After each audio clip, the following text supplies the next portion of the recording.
ಕಲ್ಪನಾ 40 ವಯಸ್ಸಿನ ಗೃಹಿಣಿ. ಆಕೆಯು ಮನೆ ಮುಂದೆ ಉತ್ಸಾಹದಿಂದ ವ್ಯಾಯಾಮ ಮಾಡುತ್ತಿದ್ದರೆ ಆಕೆಯ ಗಂಡ ರಾಜೇಶ್ ವ್ಯಂಗ್ಯವಾಗಿ, ಇಷ್ಟೊಂದು ವ್ಯಾಯಾಮ ಮಾಡಿ ಏನಾದರೂ ಹೆಚ್ಚು ಕಮ್ಮಿ ಮಾಡ್ಕೊಂಡ್ರೆ ಆಮೇಲೆ ಆಸ್ಪತ್ರೆಗೆ ಖರ್ಚು ಮಾಡಬೇಕಾಗುತ್ತೆ ಹುಷಾರ್ ಎಂದು ಹೇಳುತ್ತಾನೆ.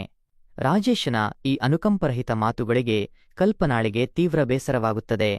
ಆಕೆ ನೋವಿನಿಂದ ತಿರುಗೇಟು ನೀಡುತ್ತಾಳೆ. ನೀವು ನನಗೆ ಸಪೋರ್ಟ್ ಮಾಡದೆ ಇದ್ರೂ ಪರವಾಗಿಲ್ಲ, ಅವಮಾನ ಮಾತ್ರ ಮಾಡ್ಬೇಡಿ. ನಾನಿನ್ನೂ ಯಂಗ್ ಆಗಿ ಕಾಣಬೇಕು ಅಂತ ಆಸೆಯಿದೆ. ನಂತರ ಕಲ್ಪನಾ ಮಗಳು ಪ್ರಿಯಾ ವಿಡಿಯೋ ಕಾಲ್ ಮಾಡ್ತಾಳೆ. ನಾನು ಹಾಗೂ ನನ್ನ ಗಂಡ ರಾಜ್ ರಜೆ ತಗೊಂಡು ನಿಮ್ಮ ಮನೆಗೆ ಬರ್ತಾ ಇದ್ದೀವಿ ಎಂದು ಹೇಳಿದಾಗ ಕಲ್ಪನಾಗೆ ಸಿಕ್ಕಾಪಟ್ಟೆ ಖುಷಿಯಾಗುತ್ತೆ. ಬದುಕಿನಲ್ಲಿ ಹೊಸ ಹುರುಪು ಮೂಡಿದಂತಾಗುತ್ತದೆ. ಮತ್ತೊಂದು ದಿನ ಕಲ್ಪನಾ ಬ್ಯೂಟಿ ಪಾರ್ಲರ್ನಿಂದ ಮನೆಗೆ ಬರ್ತಾಳೆ. ನಾನು 1,500 ಕೊಟ್ಟು ಗೋಲ್ಡ್ ಫೇಶಿಯಲ್ ಮಾಡ್ಸಿದ್ದೀನಿ, ಹೇಗೆ ಕಾಣಿಸ್ತಾ ಇದ್ದೀನಿ ಅಂತ ಗಂಡನನ್ನು ಆಸೆಯಿಂದ ಕೇಳುತ್ತಾಳೆ. ಆಗ ಅವನು ನಿರಾಸಕ್ತಿಯಿಂದ, ಈ ವಯಸ್ಸಲ್ಲಿ ನಿನಗೆ ಇದೆಲ್ಲ ಬೇಕಾ ಅಂತ ಸುಮ್ಮನೆ ಕೆಲಸ ಮಾಡ್ಕೋತಾ ಕುಳಿತುಕೊಳ್ಳುತ್ತಾನೆ. ಕಲ್ಪನಾ ಅವನನ್ನು ಬೆಡ್ರೂಂಗೆ ಕರೆದಾಗಲೂ ರಾಜೇಶ್ ಸಹಕಾರ ಕೊಡುವುದಿಲ್ಲ. ತನ್ನ ಗಂಡನ ಈ ವೃದ್ಧ ಮನೋಭಾವಕ್ಕೆ ಕಲ್ಪನಾಳಿಗೆ ಕೋಪ ಬರುತ್ತದೆ. ಅಯ್ಯೋ ಮುದುಕ ಆಗ್ಬಿಟ್ಟಿದ್ದಾನೆ ಅಂತ ಮನಸ್ಸಲ್ಲೇ ಬೈಕೊಂಡು ಏಕಾಂತದ ಬೇಸರದಿಂದ ಹೊರಬರುತ್ತಾಳೆ. ಅದೇ ಸಮಯದಲ್ಲಿ ಆಕೆಯ ಫ್ರೆಂಡ್ ಆಕಾಶ್ ಎಂಬ ವ್ಯಕ್ತಿ ಮೆಸೇಜ್ ಮಾಡ್ತಿರ್ತಾನೆ. ಕಲ್ಪನಾ ಕೂಡ ಉತ್ಸಾಹದಿಂದ ರಿಪ್ಲೈ ಕೊಡುತ್ತಾಳೆ. ರಾಜ್ ಮೇಲಿನ ಆಕರ್ಷಣೆ. ಮರುದಿನ ಪ್ರಿಯಾ ಹಾಗೂ ರಾಜ್ ಮನೆಗೆ ಬರ್ತಾರೆ. ಎಲ್ಲರೂ ಖುಷಿಪಡ್ತಾರೆ. ಅಂದು ರಾತ್ರಿಯೇ ಪ್ರಿಯಾ ಮತ್ತು ರಾಜ್ ತಮ್ಮ ರೂಂನಲ್ಲಿ ಪ್ರೇಮದ ಪರಮಾವಧಿಯಲ್ಲಿರುವಾಗ ಡಿಂಗ್ ಡಾಂಗ್ ಅದನ್ನು ನೋಡಿ ಹಾಲ್ನಲ್ಲಿ ಕುಳಿತಿದ್ದ ಕಲ್ಪನಾಳ ಕಣ್ಣುಗಳು ಹೊಟ್ಟೆಕಿಚ್ಚಿನಿಂದ ಕೆಂಪಾಗುತ್ತವೆ. ಮರುದಿನ ರಾಜ್ ವ್ಯಾಯಾಮ ಮಾಡ್ತಾ ಇರ್ತಾನೆ. ಅದೇ ಸಮಯಕ್ಕೆ ಅಲ್ಲಿಗೆ ಕಲ್ಪನಾ ಕೂಡ ಬರ್ತಾಳೆ.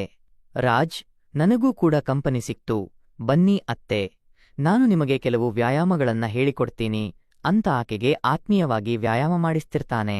ಇದರಿಂದ ಕಲ್ಪನಾಗೆ ಅಳಿಯನ ಕಡೆಗೆ ತೀವ್ರ ಆಕರ್ಷಣೆ ಶುರುವಾಗುತ್ತೆ. ಮರುದಿನ ಕಲ್ಪನಾ ತರುಣಿಯಂತೆ ರೆಡಿ ಆಗ್ತಾಳೆ. ಅದಕ್ಕೆ ಪ್ರಿಯಾ ಕೂಡ ಆನಂದದಿಂದ ಸಹಾಯ ಮಾಡ್ತಾಳೆ. ಅದನ್ನು ನೋಡಿ ರಾಜೇಶ್ಗೆ ಶಾಕ್ ಆಗಿ, ಈ ವಯಸ್ಸಲ್ಲಿ ನಿಂಗೆ ಇದೆಲ್ಲ ಬೇಕಾ ಅಂತ ಕೇಳುತ್ತಾನೆ. ಆಗ ಕಲ್ಪನಾ ಗರ್ವದಿಂದ, ಹೊಟ್ಟೆಕಿಚ್ಚು ಪಡಬೇಡಿ, ನಾವು ಶಾಪಿಂಗ್ ಹೋಗ್ತಾ ಇದೀವಿ ಅಂತ ಹೇಳಿ ಹೊರಡುತ್ತಾಳೆ. ವಾಪಸ್ ಬಂದ್ಮೇಲೆ ಕಲ್ಪನಾ ಚಿಕ್ಕ ಚಿಕ್ಕ ಬಟ್ಟೆಗಳನ್ನ ಶಾಪಿಂಗ್ ಮಾಡಿ ತಂದಿರ್ತಾಳೆ. ಅದನ್ನೆಲ್ಲ ನೋಡಿ ರಾಜೇಶ್ಗೆ ಬೇಸರವಾಗುತ್ತೆ. ರಹಸ್ಯ ಮತ್ತು ಬಯಲು. ಅಂದು ಮಧ್ಯರಾತ್ರಿ ಕಲ್ಪನಾ ಆಕಾಶ್ ಜೊತೆಗೆ ಚಾಟ್ ಮಾಡ್ತಾಳೆ. ಅವನು ಒಮ್ಮೆ ಸಿಗೋಣ ಅಂತ ಮೆಸೇಜ್ ಮಾಡ್ತಾನೆ.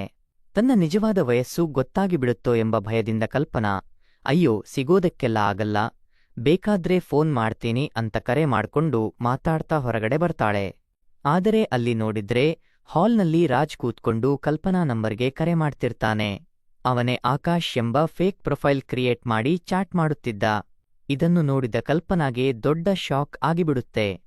ಆದರೆ ರಾಜ್ ಯಾವುದೇ ಸಂಕೋಚ ಪಡೋದಿಲ್ಲ. ಒಳ್ಳೇದೇ ಆಯ್ತು ಅತ್ತೆ, ನಾವಿಬ್ಬರ ರಹಸ್ಯ ನಮಗೆ ಗೊತ್ತಾಗಿದ್ದು. ನನಗೆ ಗೊತ್ತು ನೀವು ಒಂಟಿತನ ಫೀಲ್ ಮಾಡ್ತಿದ್ದೀರಾ ಅಂತ, ನಾನು ಕೂಡ ಒಂಟಿಯಾಗಿದ್ದೀನಿ.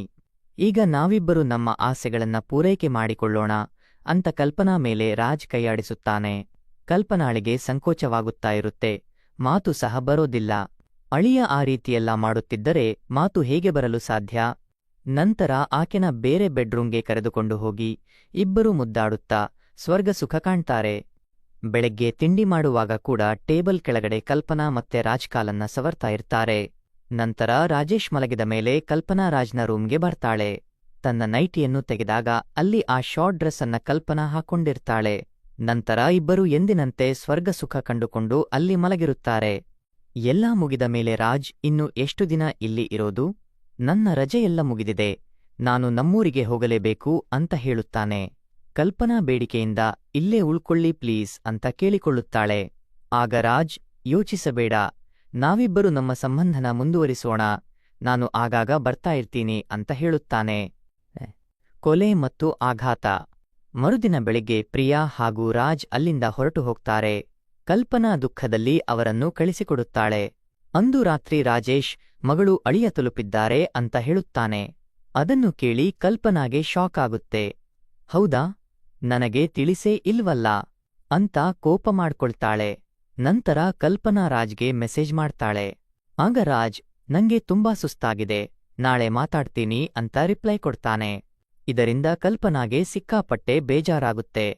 ಮರುದಿನ ಬೆಳಿಗ್ಗೆ ಕಲ್ಪನಾ ಸ್ನಾನ ಮಾಡಿ ಬರುವಷ್ಟರಲ್ಲಿ ರಾಜೇಶ್ ಆಕೆಯ ಫೋನನ್ನ ನೋಡ್ತಿರ್ತಾನೆ. ಅದರಲ್ಲಿ ಅವರಿಬ್ಬರ ರೊಮ್ಯಾಂಟಿಕ್ ಫೋಟೋಗಳೂ ಇರುತ್ತೆ. ಕಲ್ಪನಾ ಬಂದ್ಮೇಲೆ ರಾಜೇಶ್ ಕ್ರೋಧದಿಂದ ಏನಿದೆಲ್ಲ, ಅಳಿಯನ ಜೊತೆ ಈ ರೀತಿ ನಡ್ಕೊಂಡಿದ್ದೀಯಾ ಅಂತ ಕೇಳ್ತಾನೆ. ಆಗ ಕಲ್ಪನಾ ಭಯದಿಂದ ಅಯ್ಯೋರಿ, ಇದೆಲ್ಲ ಹೇಗಾಯ್ತು ನನಗೆ ಗೊತ್ತಿಲ್ಲ ಅಂತ ಹೇಳುತ್ತಾಳೆ. ರಾಜೇಶ್ ಅವಳ ಕಪ್ಪಾಳಕ್ಕೆ ಬಾರಿಸುತ್ತಾನೆ. ನೀನು ಯುವತಿ ಆಗೋದಿಕ್ಕೆ ಬಯಸಿ ಬೇರೆ ಗಂಡಸರನ್ನ ಆಸೆ ಪಡ್ತಾ ಇದ್ದೀಯಾ?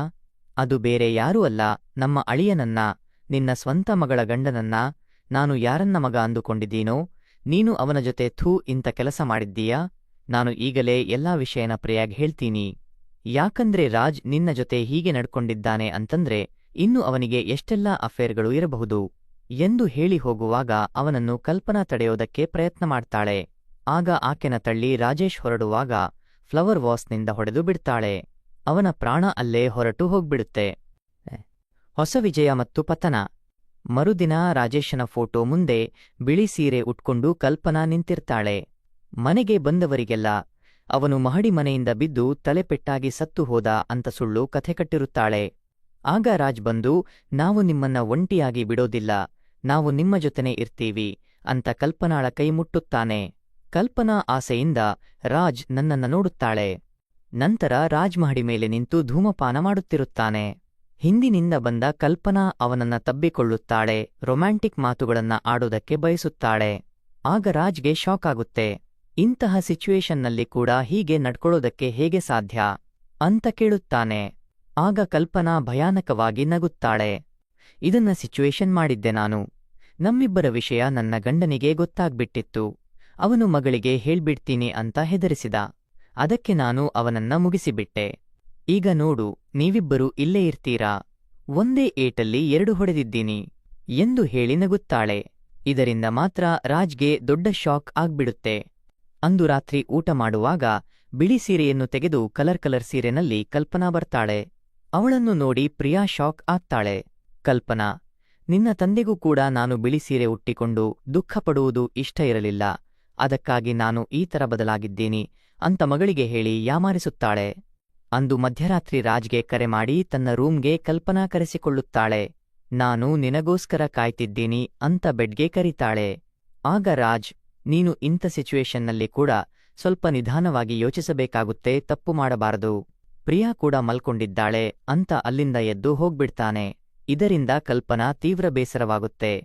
ಮರುದಿನ ಬೆಳಗ್ಗೆ ರಾಜ್ ಪ್ರಿಯಾ ಜೊತೆ ಸ್ವಲ್ಪ ರೊಮ್ಯಾಂಟಿಕ್ ಆಗಿ ನಡ್ಕೊಳ್ತಿರೋ ಸಮಯದಲ್ಲಿ ಅಲ್ಲಿಗೆ ಕಲ್ಪನಾ ಬಂದು ನೋಡಿ ಕೋಪದಿಂದ ಹೊರಟು ಹೋಗ್ತಾಳೆ. ನಂತರ ಅವರ ಮನೆಗೆ ಪೊಲೀಸ್ ಅವರು ಬಂದು, ನಿಮ್ಮ ಪತಿಯ ಪೋಸ್ಟ್ ಮಾರ್ಟಮ್ ಆದ್ಮೇಲೆ ಅದು ಅವರ ತಲೆಗೆ ಯಾರೋ ಬಲವಾಗಿ ಹೊಡೆದು ಅವರು ಸತ್ತಿದ್ದು ಅಂತ ರಿಪೋರ್ಟ್ ಬಂದಿದೆ ಅಂತ ಹೇಳ್ತಾರೆ. ಇದರಿಂದ ಕಲ್ಪನಾಗೆ ಗಾಬರಿಯಾಗುತ್ತೆ. ಅವರು ಮೆಟ್ಲು ಮೇಲಿಂದ ಬಿದ್ದು ಬಿಟ್ರು, ಅದಕ್ಕೆ ಸತ್ತಿರಬಹುದು ಅಂತ ನಾನು ತಿಳ್ಕೊಂಡಿದ್ದೆ ಅಂತ ಸುಳ್ಳು ಹೇಳುತ್ತಾಳೆ. ಪೊಲೀಸ್ ಅವರು, ನಿಮಗೆ ಯಾರ ಮೇಲಾದರೂ ಅನುಮಾನ ಇದ್ರೆ ನಮಗೆ ಹೇಳಿ ಅಂತ ಹೇಳಿ ಅಲ್ಲಿಂದ ಹೊರಟು ಹೋಗ್ತಾರೆ. ಅವತ್ತು ರಾತ್ರಿ ಮತ್ತೆ ರಾಜ್ ನನ್ನ ಬೆಡ್ರೂಮ್ಗೆ ಕರ್ಕೊಂಡು ಬಂದು ಬಲವಂತ ಮಾಡ್ತಾಳೆ.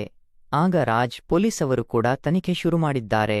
ಸಿಕ್ಕಾಕೊಂಡ್ರೆ ನಾನು ಇಬ್ಬರಿಗೂ ಜೈಲಿಗೆ ಹೋಗ್ಬೇಕಾಗುತ್ತೆ. ಯಾಕಂದ್ರೆ ಒಂದು ರೀತಿ ಅವರನ್ನ ಕೊಲ್ಲೋದಕ್ಕೆ ನಾನೇ ಕಾರಣ ಅಂತ ಆಕೆಗೆ ಬುದ್ಧಿ ಹೇಳ್ತಾ ಇರುವಾಗಲೇ ಅಲ್ಲಿಗೆ ಪ್ರಿಯಾ ಬಂದ್ಬಿಡ್ತಾಳೆ. ಪ್ರಿಯಾ ಕ್ರೋಧದಿಂದ ಮತ್ತು ದುಃಖದಿಂದ ಕಿರುಚುತ್ತಾಳೆ. ನೀನು ಎಂತ ನೀಚ ಹೆಂಗಸು ಅಮ್ಮ, ನನ್ನ ಅಪ್ಪನನ್ನೇ ಕೊಂದುಬಿಟ್ಟಿದ್ದೀಯಾ? ನಂತರ ರಾಜ್ಗೆ, ನೀನು ನಿನ್ನ ತಾಯಿ ಸಮಾನರಾದ ಅತ್ತೆ ಜೊತೆಗೆ ಸಂಬಂಧ ಇಟ್ಕೊಂಡಿದ್ದೀಯಾ? ನನಗೆ ಅಸಹ್ಯ ಆಗ್ತಾ ಇದೆ. ನಾನು ಈಗಲೇ ನಿಮ್ಮಿಬ್ಬರ ಬಗ್ಗೆ ಪೊಲೀಸ್ ಅವರಿಗೆ ಹೇಳ್ತೀನಿ ಅಂತ ಹೇಳಿ ಹೊರಗಡೆ ಹೋಗುವಾಗ ಅವಳನ್ನ ಕಲ್ಪನಾ ಹಿಡ್ಕೊಂಡು ಬಿಡ್ತಾಳೆ. ನೋಡು ಪ್ರಿಯಾ, ಇದನ್ನ ಒಪ್ಕೋಬಿಡು. ಅವಾಗ ನಾನು ನನ್ನ ಇಡೀ ಆಸ್ತಿನ ನಿನಗೆ ಕೊಟ್ಟು ಬಿಡ್ತೀನಿ. ಆಗ ನೀನು ನಿನ್ನ ಗಂಡ ಇಲ್ಲಿ ಆರಾಮಾಗಿ ಇರಬಹುದು ಅಂತ ದುರಾಸೆಯ ಆಮಿಷ ಒಡ್ಡುತ್ತಾಳೆ. ಆಗ ಪ್ರಿಯಾ ಗಟ್ಟಿಯಾಗಿ ತಿರುಗೇಟು ನೀಡುತ್ತಾಳೆ. ನೀನು ನನಗೇನು ಭಿಕ್ಷೆ ಕೊಡಬೇಕು? ನನ್ನ ಅಪ್ಪ ಅವತ್ತೇ ನನಗೆ ಹೇಳಿದ್ದಾರೆ, ಇಡೀ ಆಸ್ತಿನ ನನ್ನ ಹೆಸರಿಗೆ ಬರೆದಿದ್ದೀನಿ ಅಂತ. ನೀನು ನನಗೆ ಯಾವುದೇ ದುರಾಸೆ ತೋರಿಸಬೇಕಾಗಿಲ್ಲ. ಆಗ ರಾಜ್ ಪಶ್ಚಾತ್ತಾಪದಿಂದ ಪ್ರಿಯಾಳನ್ನ ಕೇಳಿಕೊಳ್ಳುತ್ತಾನೆ. ನಾನು ತಪ್ಪು ಮಾಡ್ಬಿಟ್ಟೆ, ಪ್ಲೀಸ್ ನನ್ನ ಕ್ಷಮಿಸಿಬಿಡು. ನಾನು ತಪ್ಪು ಮಾಡಿದೀನಿ ನಿಜ, ಆದ್ರೆ ಇವಳೇ ಕೊಲೆ ಮಾಡಿರೋದು. ನೀನು ಈ ಮನೆ ಬಿಟ್ಟು ಹೋಗ್ಬಿಡೋಣ. ದಯವಿಟ್ಟು ನಾನು ಅವತ್ತು ಮಾಡಿದ್ದಕ್ಕೆ ನನ್ನನ್ನ ಕ್ಷಮಿಸಿಬಿಡು. ಆಗ ಕೋಪಗೊಂಡ ಕಲ್ಪನಾ, ನಾನು ನನ್ನ ಜೀವನನ ಹಾಳು ಮಾಡಿಕೊಳ್ಳುವುದಕ್ಕೆ ಇವನೇ ಕಾರಣ. ಇವನಿಗೋಸ್ಕರನೇ ನಾನು ನನ್ನ ಗಂಡನ್ನ ಕೊಲೆ ಮಾಡಿದ್ದು. ಈಗ ಡಬಲ್ ಗೇಮ್ ಮಾಡ್ತಿದ್ದಾನೆ. ಅಂತ ರಾಜ್ ಕುತ್ತಿಗೆನ ಇಸ್ಕೋಕ್ಕೆ ಹೋಗ್ತಾಳೆ. ಆಗ ಕೋಪದಲ್ಲಿ ರಾಜ್ ಕಲ್ಪನಾಳನ್ನ ತಳ್ಳಿಬಿಡ್ತಾನೆ. ಆಕೆ ತಲೆಗೆ ಪೆಟ್ಟು ಬಿದ್ದು ಆಕೆಯಲ್ಲೇ ಸಾವನ್ನಪ್ಪಿಬಿಡ್ತಾಳೆ. ನಂತರ ಪೊಲೀಸವರು ಬಂದು ರಾಜ್ನನ್ನ ಅರೆಸ್ಟ್ ಮಾಡಿಕೊಂಡು ಕರ್ಕೊಂಡು ಹೋಗ್ತಾರೆ. ಪ್ರಿಯಾ ಕಣ್ಣೀರು ಹಾಕ್ತಾ ಅಲ್ಲೇ ಕೂತ್ಕೋತಾಳೆ. ಇದರಲ್ಲಿ ಯಾರ್ ತಪ್ಪು ಯಾರ್ ಸರಿ ಅಂತ ನಾನು ಹೇಳಲ್ಲ, ನಿಮ್ಮ ವಿವೇಚನೆಗೆ ಬಿಟ್ಟಿದ್ದು. ಕಥೆ ಇಲ್ಲಿಗೆ ಮುಗಿಯುತ್ತೆ. ಮತ್ತೊಂದು ಇಂಟ್ರೆಸ್ಟಿಂಗ್ ಆಗಿರುವಂತಹ ಕಥೆ ಜೊತೆ ನಾನು ಮತ್ತೆ ಬರ್ತೀನಿ. ಅಲ್ಲಿವರೆಗೂ ವೇಟ್ ಮಾಡ್ತಾ